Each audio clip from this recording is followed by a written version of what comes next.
Good day, grade 7 learners. How are you doing? Welcome again to our Math 7 o'clock with teacher Catherine. Once again, this is our official video lesson for Math 7. So are you ready? That's great. So before we proceed with the first topic in our Math 7 class for the fourth quarter, I want you to reflect and to look on the following pictures. Are you ready? Okay, so here is the first set of our pictures. So we have here the first one. I want you to reflect and to take note on where do you see these pictures or this data. And then we also have the other one.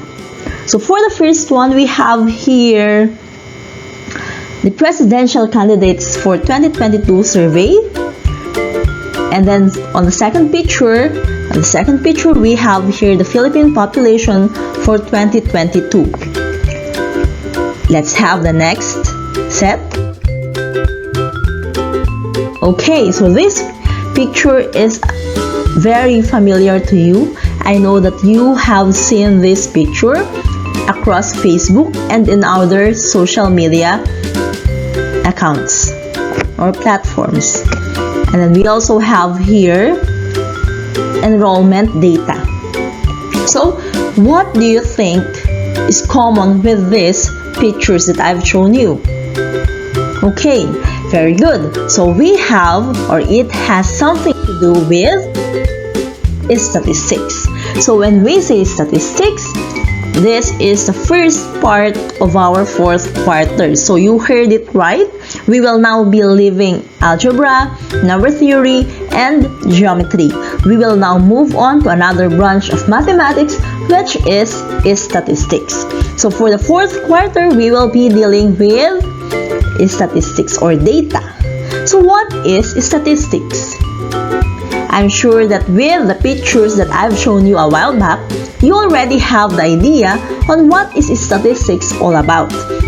So to formally have the definition of statistics, let us have the next slide.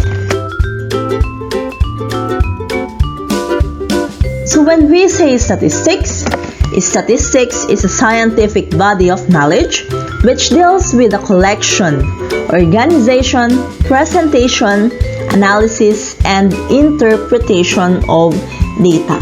I want you to take note of the following words, okay, when we are talking about statistics.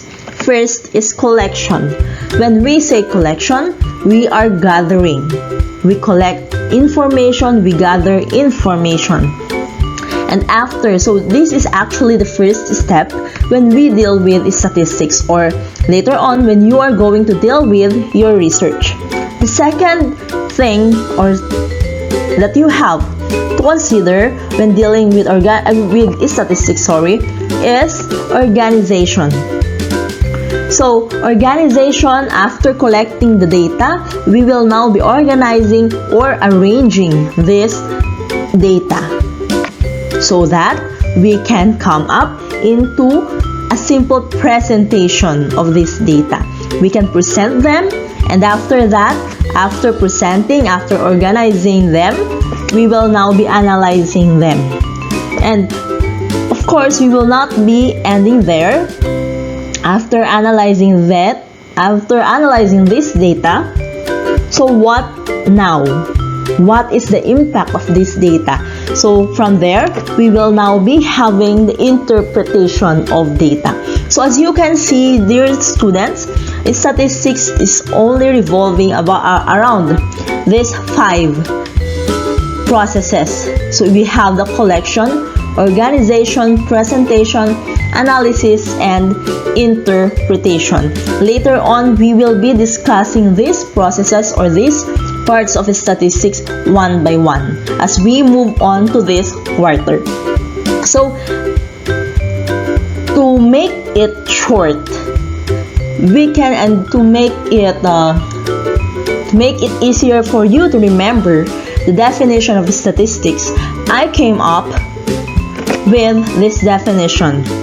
copy of data. So when we say statistics, It is simply the copy of data. Copy, this is actually an acronym which stands for collection, organization, presentation, analysis, and interpretation. Okay? So I hope that with this part of our video lesson, you already have that idea, or you have already put in mind what is statistics. Okay? And there are two kinds or two types of statistics.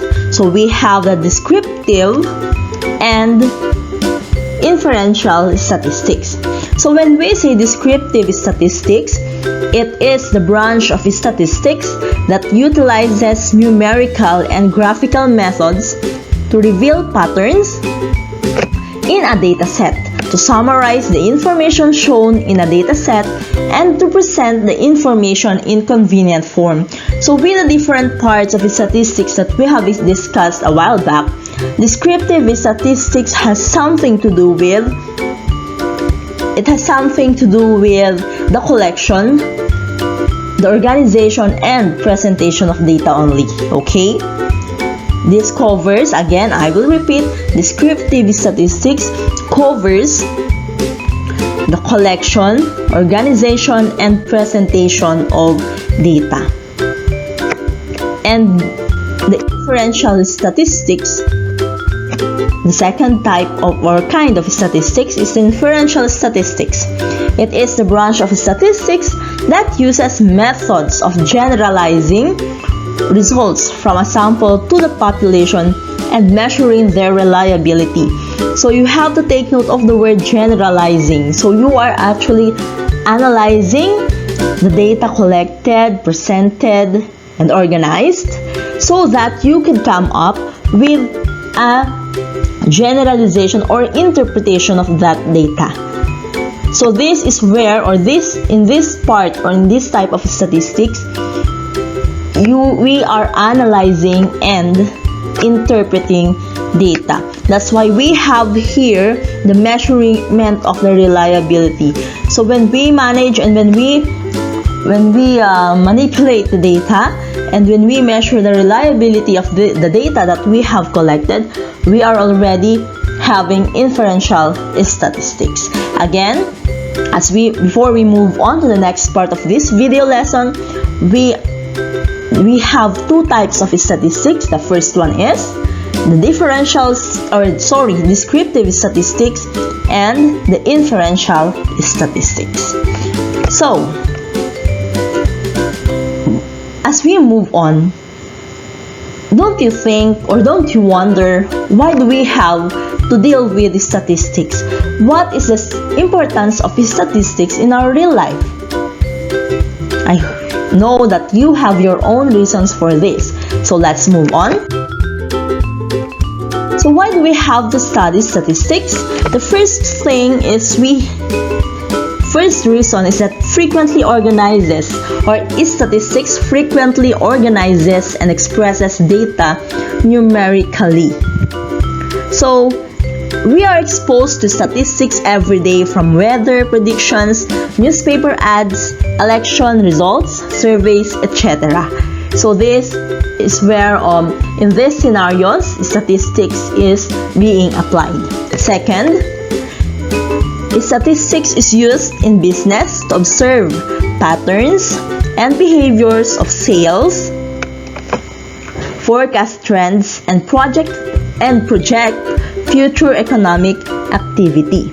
So it is also used in the areas of finance, marketing, production, promotion, and advertising. So if you are, or sooner and later, if you wish to be a businessman, statistics will be very essential to you. Next, in medicine, statistics is used to evaluate the effectiveness of newly formulated medicines. So it is used to determine the effects of certain treatments to human behavior. Let's say, for example, what we already have, or a clear example for this is the effectiveness of the vaccines or COVID-19 vaccines that we have that we have. Okay? So we are already testing the effectiveness of these vaccines. And then next, in school, statistics is used to determine the effectiveness of teaching strategy through analysis of test scores of students. It is also used to identify enrollment figures, rate of absenteeism of students, IQ level, results of standardized tests like your NAT, your NCAI, and many more. Or let's say, for example, your summative tests. So statistics is already applied. And then lastly, in government, it is used, or statistics is used to assess the opinions and preference of the public on issues or even on candidates during election. Just like this upcoming election, we are already using, or candidates are already using statistics to have a forecast on their on the result of the election. Okay, so with these reasons, I hope that you are very much excited to explore more about statistics. So we also have statistical and non-statistical questions. Statistics is all about answering questions. They looking for problems, asking for, or looking for solutions. But these problems and solutions will start with statistical and non-statistical questions. So we have here statistical questions. These statistical questions are those that need investigation by collecting sets of data. It has different answer that can be percent, range, or average. So we have here examples of statistical questions. The first one is, what are the activities of 7th graders during quarantine period? Second, how many people did the TikTok challenge? 3. What is the typical number of pets owned by students in your section? 4. Who is the favorite math teacher of your classmates? And lastly, do shoppers in your barangay use paper bags or plastic bags? I want you to take a look on these questions and reflect on this. So as you can see, these questions are survey type. So from the answers that we will be obtaining with this from these questions is that we can have a graph, we can obtain numbers, we can obtain percentage. So these are examples of statistical questions. Now, how do these differ to non-statistical questions? Let us have the definition of non-statistical question. Non-statistical questions are questions that have an exact answer. So in short, we will not be obtaining quantity out of this. So let's have this example. What's the name of our present president?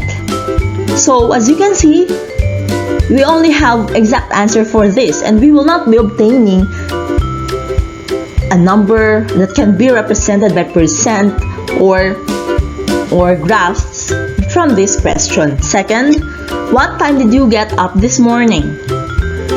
And then lastly, what is your name? So these are not statistical questions. Okay? Now, at this point, as we move on to statistics, and as we go deeper to statistics, I want you to be familiar with the terms that we will be dealing with in statistics. So the first term that we will be dealing with is data. So what are data? Data are facts or a set of information or observations under study. So data are gathered from a population or from a sample. So population, it is a whole, and a sample is a part of population or just a representation of a population. And data may be classified as quantitative or qualitative data. So what is the difference of quantitative or qualitative data? When we say qualitative data are data which can assume values that manifest the concept of attributes. So these are categories which differ according to the characteristics they possess. So this data cannot be meaningfully added, subtracted, multiplied, or divided. Take note, dear students, that when we say qualitative data, it has something to do with qualities. It is more on qualities, descriptions, adjectives. Okay? So, qualitative data, we cannot manipulate this data using the fundamental operations that we have in mathematics. So what are examples of qualitative data? Okay, so date of birth, code number, zip code, telephone numbers are examples of qualitative data. More examples of qualitative data are color of your hair, color of your skin. What else? The texture or the smell of a thing, etc. Okay, so I hope that qualitative data is clear to you. Let us now move on to quantitative data. When we say quantitative data are data which are numerical in nature. Take note of the word numerical in nature. So when we say numerical in nature, they indicate how much of a given characteristic an individual object or event possesses. So this data can be subjected to arithmetic operations. In short, quantitative data is all about numbers. So these are numbers that we can use the four fundamental operations to manipulate them. Unlike the qualitative data, which is more on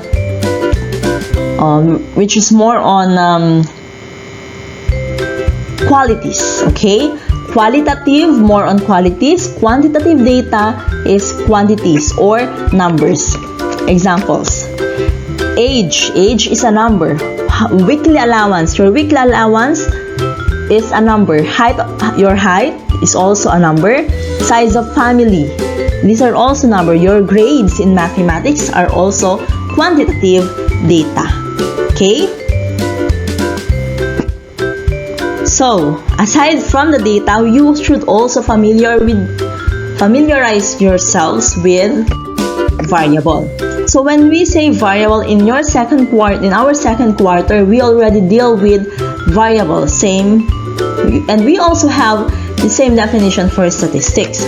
So when we say variable, it is a quantity which may take on different values. So variables can either be discrete or continuous. And variable is a characteristic of a population or a sample which makes a member different from each other.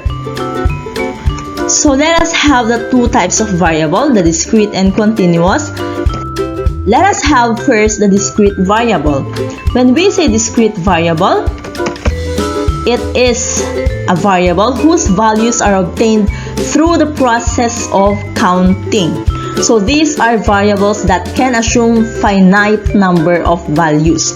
So when we say discrete variables, these are actually numbers, but these numbers are more on whole numbers, okay? Because they are obtained through the process of counting. Let us consider the following examples. The number of chairs in the classroom. The number of chairs in the classroom can be counted. And then, if we are going to count them, we will be obtaining a whole number. Because we cannot have a data which is 4.5 for the number of chairs, okay? The number of teachers in the school, okay? The number of teachers in the school are also countable, and of course, they are whole numbers. They are represented by whole numbers. Where can you see a data for number of teachers wherein you have 50 and 1/2? Of course not. Of course, there is no data like that. So we will be dealing with whole numbers for discrete variable. And then of course the number of pots in the hallway. Okay, again I repeat, for discrete variable we will always be dealing with whole numbers. And it is obtained through the process of counting. So let us have the continuous variable. So the difference of a discrete variable and continuous variable is that a continuous variable is a variable that does not fall under the category of discrete. So continuous variables can assume any value within a specific or specified interval or range. And these are variables that can be obtained through the process of measuring. So if decimals and fractions are not allowed in discrete variable, in continuous variable we can already have the data that are decimals and fractions. So examples are your height. So height, you can have a decimal for that, weight, time, and temperature. Okay, so these are examples of continuous variable. Okay, so let us assess what you have learned with this or from this lesson. For the first activity, you classify each of the following data as quantitative or qualitative kind of data. So all you have to do is to answer whether the following are quantitative or qualitative. Okay, are you ready? Okay, let's have the first set. 1. Age of students. 2. Color of eye. 3. Number of computers in the school. 4. School logo. And 5. Score in the entrance tests. Again, you have to identify whether the data are quantitative or qualitative. Okay, I hope that you are done with this one. So let us have the answers. For number 1, it is quantitative data because it has something to do with numbers. The color of eye is very good, qualitative data. Number of computers in the school, since you already have there the word or the clue word number, it is quantitative data. School logo is an example of qualitative data. And score, since score is more on numbers, it is quantitative data. What is your score in this activity? I hope that you've got 5 over 5. If not, it's okay. Better luck next time. So let's have the second set. Identify each of the following data as continuous or discrete data. Again, when we say continuous, it is obtained through measuring, or in this type of variable, decimals and fractions are allowed. For discrete data, it is obtained through counting. So for this type of data, it is more on whole numbers. Okay, so let's have the first one. Number of mangoes harvested. Again, number of mangoes, not the weight. Number 2, height of a building. Number 3, area of a circle. Number 4, number of guests in a wedding. And number 5, dimensions of a whiteboard. Okay, so let's have the answer for number 1. Number 1 is discrete because we are talking of the number of mangoes and not the weight. Number 2 is a continuous variable because height is measurable. Number 3, area of a circle is also continuous. Number 4, number of guests, since we are talking of persons or people, this is considered discrete. And for number 5, dimensions of a whiteboard, it is continuous. How was your score, dear students? I hope that it is a perfect score. Okay, so if you have more questions, you can consult or clarifications, you can consult your teacher for this. Once again, this is Teacher Catherine. Thank you for watching. Until next time, goodbye.